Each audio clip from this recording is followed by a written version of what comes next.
Alors, je me penche déjà sur la page de couverture.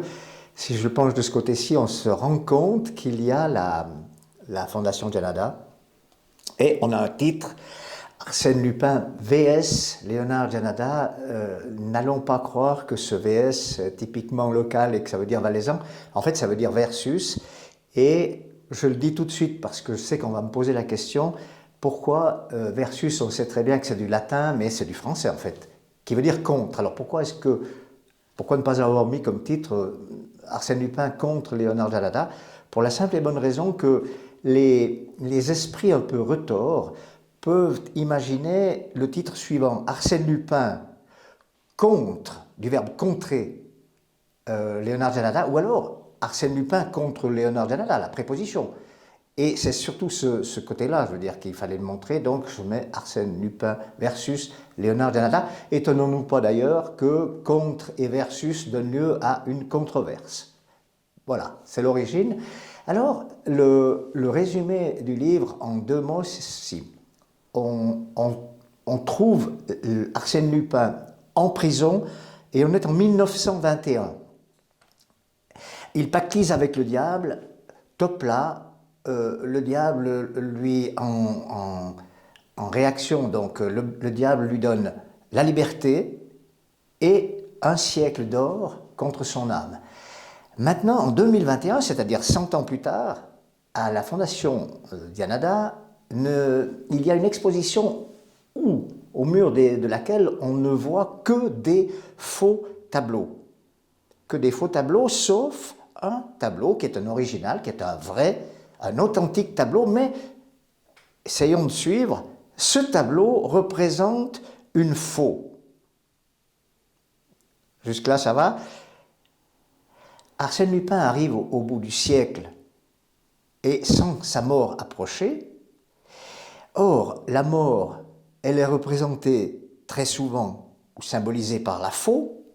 Donc, Arsène Lupin, dans son orgueil, se dit « Je vais quand même essayer de rivaliser avec la mort, mais pour rivaliser à armes égales, il me faut une faux, une vraie faux. » C'est la raison de sa présence à Martigny et ils se mettent en tête de voler la faux qui se trouve à la Fondation Janada.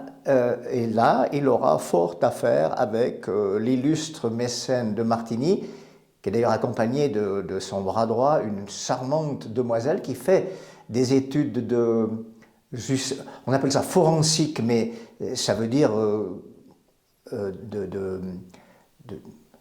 comment dire ça, études criminelles, quoi, de police criminelle. Et grâce à l'Orline en question, enfin, le reste, il faut le lire. Et puisque l'action se passe à Martigny, je vais vous lire un petit extrait de Martigny, chapitre 2. La ville de Martigny avait monté sa police. Alors, je ne vais pas plus loin parce que juste faire une petite mise en garde. Il faut vraiment écouter les mots. Moi, j'ai la logique des mots.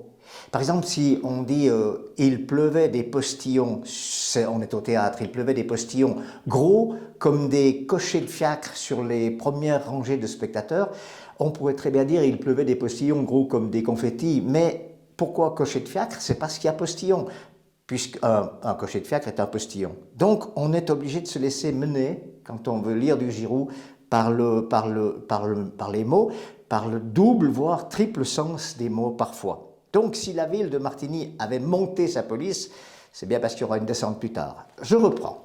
La ville de Martigny avait monté sa police pour le plus grand bonheur des linguistes tatillons, sans accent circonflexe, pour qui cette initiative à elle seule justifiait l'expression des centres de flics. Les émérites cavaliers étaient d'ailleurs très vite redescendus de leurs grands chevaux, en proie au colibet et au persiflage de la gouailleuse piétaille. Va verbaliser un fêtard qui pisse contre un platane de la place centrale lorsque ta monture sème allègrement son crottin sur les gendarmes couchés de Mac Adam.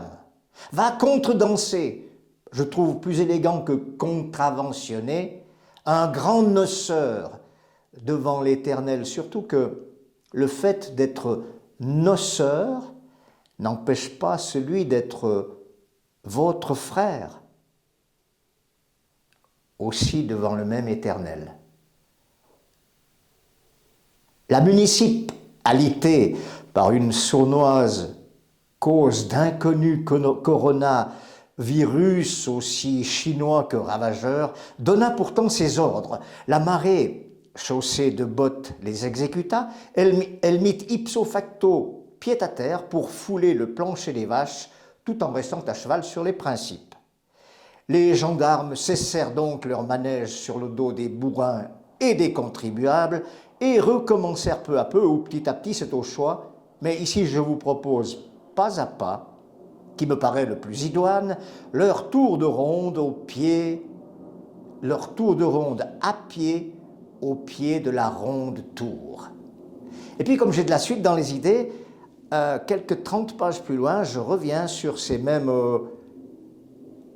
maréchaussée, et je dis ceci, la maréchaussée, c'est comme ça qu'on l'appelle, depuis qu'elle a remis ses souliers. À l'époque de la cavalerie, on l'appelait la marée montante. La maréchaussée était arrivée chez son chef, Monsieur Janada, qui l'ait reçu en grande pompe. Je crois savoir qu'il chausse du 49-50 à peu près. Voilà.